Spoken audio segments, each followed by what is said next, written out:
and County Commissioner Charlie Cavell with District 18. Commissioner, you are really focused right now on housing in Oakland County. Even prior to the pandemic, housing has been a crisis, I think, not only in Oakland County, but really across the country.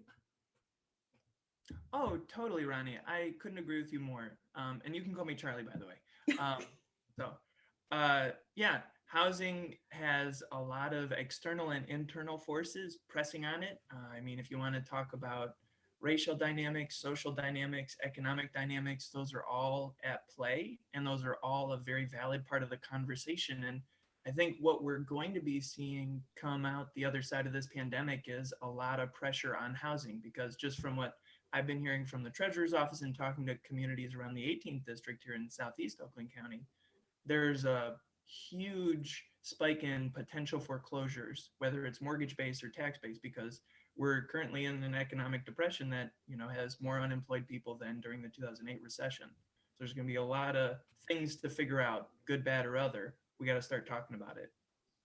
While we're looking at the unemployment numbers, at the same time, we have such a crisis with small businesses trying to get employees for them to be able to keep their doors open. Oh, totally. And, there's two theories of thought on that. One is we shouldn't give people such generous unemployment so that they'll be more enticed to work. But I'm of the mind that if unemployment is something keeping you out of the labor force, then there's something more structural at play here, which is that maybe businesses should be enabled to give their employees more money so that it would be worth their while to get off unemployment and get back to work, because we got to make sure our small businesses are thriving, but we have to also make sure that they're able to pay for employees to be able to get a livable wage. So there's two parts of that conversation for sure. So when it comes to housing, because I do think it's one of the biggest expenses for a family, and also one of the issues that keeps them in poverty. How do we change the dynamics? Because on the backside of this, we do have landlords that also need to pay those mortgages. Oh, totally. So I think there is where we are now, I think we're in a fortunate place where we can learn from the mistakes of Brooklyn or San Francisco or California. We can see the forest through the trees, if you will, to make a pragmatic but also progressive solution that helps us move forward. So what we've put forward to the county commission, and it'll be presented tonight at the full board meeting for going through committee and review and voting on by the board in the next couple of weeks, is an idea that on the one hand, a pragmatic market-driven solution is helping end source of income discrimination.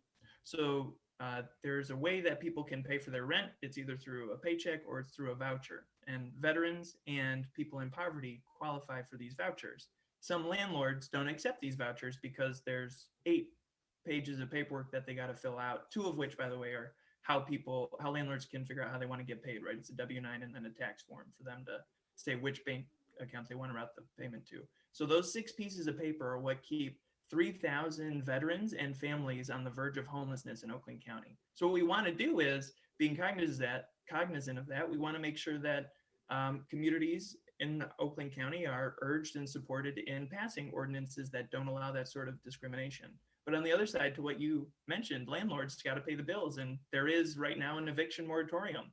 So Section 8 and housing choice vouchers and veterans vouchers pay even when normal tenants using a paycheck don't have to pay. So landlords that would have accepted vouchers would be getting paid in full during this pandemic.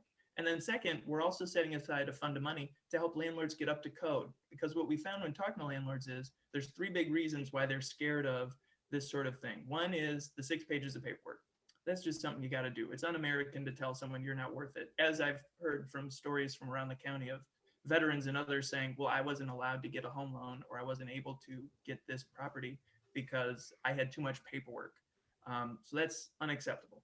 But then the other part that landlord said is, I'm worried that the code enforcement people will come around. So we're going to give you access to grants and reimbursements so that then you can apply for this support to then help you get up to code and subsidize that cost so that you are more willing to participate in the process in full.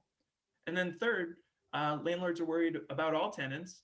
As a tenant myself, I totally understand that when you leave a place, when your lease ends or when you move on, that there's going to be a bunch of fixes that you're going to have to do to the property. So we're setting aside a $100,000 pot of money called the Landlord Risk Mitigation Fund to help people that do have vouchers be able to access places, because again, we'll be able to subsidize and defray the costs for landlords, because we do understand that it's tough times for them too. So this package that we've got is going to give them access to, if everything works smoothly, $350,000 for grants on the front end to get up to code, and money on the back end to make any fix-ups from a tenant that might have, had their kids color on the walls or something, as kids do. Charlie Cavell with us here on the Mega Cast. He's the Oakland County Commissioner for District 18. And Charlie, if I can ask you, I have covered more than my share of nightmare stories with housing, and really on both sides of the fence as well.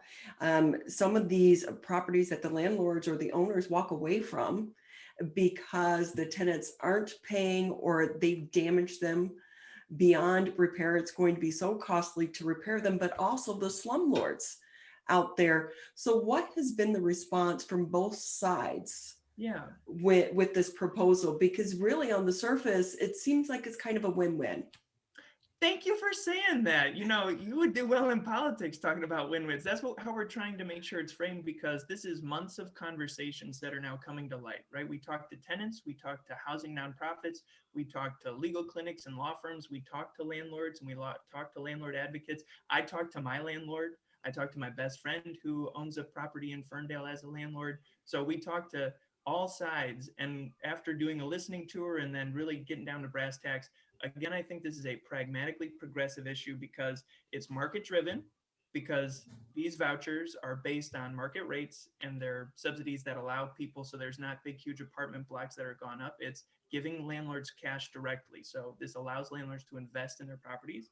And also, this is something, if I could just say it, that's based on Brooks Patterson, the previous county executive, who was a Republican, the opposite party of me. His housing plan for the 2016 to 2020, they have to come up with a 5-year solid plan. This is his plan of how we can help support landlords. And then on the other side is progressive, because we're talking about ending one of the forms of discrimination that still exists, and also serves to help keep people unempowered, right? Think about what you can do if you had the ability to become housed, right? That releases a whole host of potentials and opportunities that you otherwise wouldn't have access to for your own life. So we do know, though, another side of this, if the income status is taken away, what about other issues? Like, we know a lot of people who are convicted felons cannot get housing right now.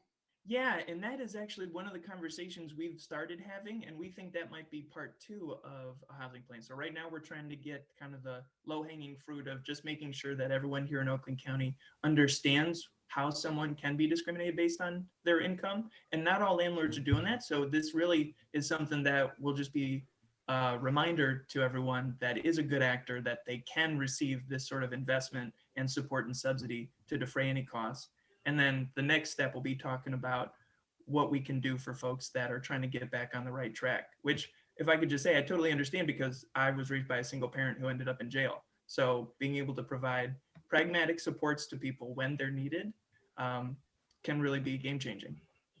So I know you sit on several different committees there for the Oakland County Commissioners. So many things are going on right now within our community. What is the overall sense from where you're sitting as a county commissioner? Are we on the back end of this, and can we come out stronger, our economy? Yeah, so first, in my 3.5 months on the job, I've never seen it worse, but I've never seen it better, right? Because I'm new.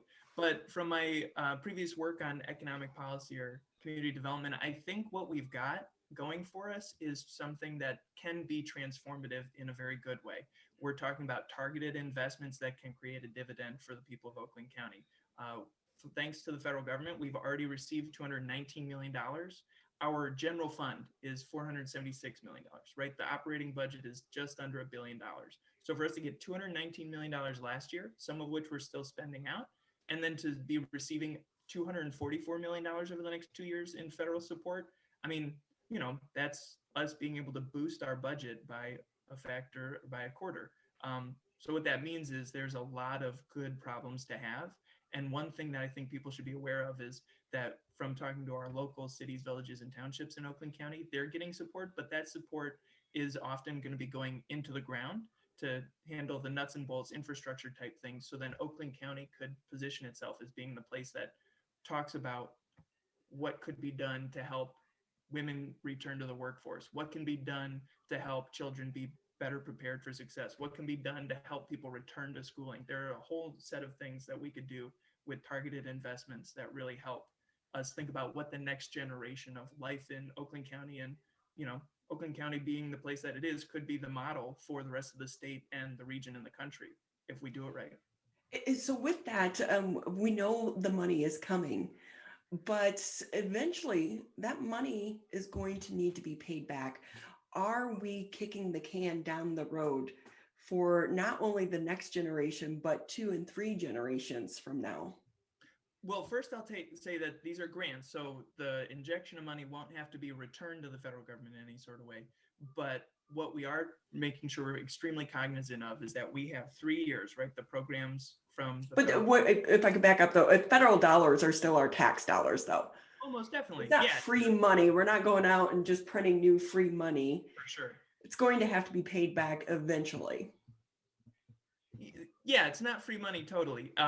But what we're planning for is making investments, or at least one thing that I'm advocating for as a representative of the 18th district, is how we can take those 3 years where we do have this support from the federal government, which is grants. So those are not loans. They don't have to be paid back they do use our taxes, but that money doesn't have to be paid back. And we have 3 years to then reset and rearrange our economy, our communities, our society in a way that we all think are pragmatic, yet also allowing us to thrive more, right? There are people that have been suffering for years and people that have been unheard that now are being able to be voiced, right? I mean, one of the biggest things that we've seen is, to what you said earlier, unemployment has gone down sharply. And one of the misnomers about that number from the peak of the pandemic is that it's not so much that jobs are rebounding, like you indicated, that small business can't hire folks. It's actually that women have dropped out of the workforce because they're the ones at home taking care of the kids. So that's something that we could start remedying. That's something that's a pragmatic solution. That's something that with a 3-year targeted investment, we don't necessarily have to create a whole host of legacy costs, because we can do a rearranging over the course of 3 years if we do it right. So I'm thinking about, there's so many things on your plate and everyone's plate as our elected leaders. It doesn't matter if it's, the local, the state, the federal. I feel like sometimes, do you feel like you're playing kind of whack-a-mole? But how do you prioritize? Yeah, that is a great question. Thank you for empathizing with our situation. As someone who tried really hard to get this job, I think it's a labor of love. I mean, my fiance might tell you something different because I'm taking phone calls and emails at 9 and 10 p.m. But it really is invigorating to be able to have this opportunity, because the other thing is there's a whole bunch of county commissioners, there's a whole bunch of legislators. I mean, think about the president of the United States, who was in the Senate for almost 40 years and then vice president, just thinking, regardless of party, all the people that have spent their entire lives or careers. I mean, there's county commissioners here in Oakland County that have served for 14, 16, 18 years, and they haven't been given this opportunity to really make an impact that is, not to undersell it, but legacy building, right? If we do it right. So I think I'm just lucky and happy to be here. So with that, Charlie Cavell with us here on the MegaCast. He's the Oakland County Commissioner for District 18. What has it been like? Because on the surface, it seems like our politics are so divisive. Behind the scenes, are you able to hammer out and have discussions? I thus far, yes, and I've tried to be very vocal and active in doing that. Oftentimes, what I've learned is that the caucuses, right, Republicans and Democrats will meet, and kind of the heads of the caucuses will duke it out, and then maybe there will be some negotiation. But what I've tried to do is kind of circumvent that a little bit and have rapport building with our Republican colleagues. And I was raised in part by my grandparents who lived in Appalachia and East Tennessee, so I was raised by a lot of Republicans, and as a Democrat, I believe that there's got to be a better way. And when you boil it down, a lot of this stuff, especially locally speaking, is about whether or not people are going to be served or not, right? County Commission is, the ones that are helping lead the coronavirus response. So that really helps delete a lot of the political rhetoric and kind of posturing. I will tell you, I still do have fun, like, I guess, what would they be called? You know, fun theoretical jousting matches with our Republican colleagues, just to we rib each other. You know, there's one commissioner in particular who talks about the free market, and I talk about, you know, government should do everything. You know, so it's fun how we just rib each other, but it's all in.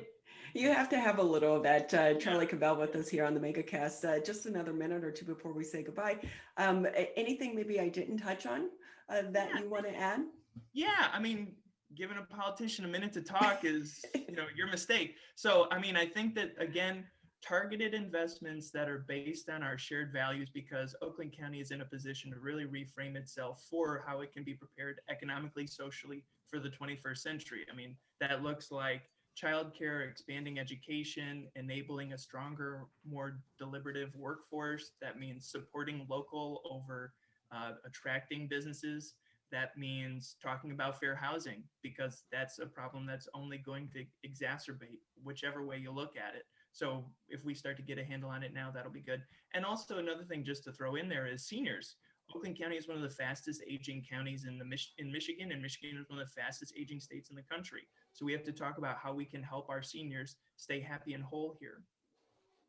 Well, with that, we want to say thank you for your time and your commitment. You have a big job ahead of you. So we know it's not always easy as well. So thank you again. And let's hope that we're on the backside of this pandemic at least. But we know it's going to take years for us to recover fully. Most definitely. And I appreciate your time, Ronnie.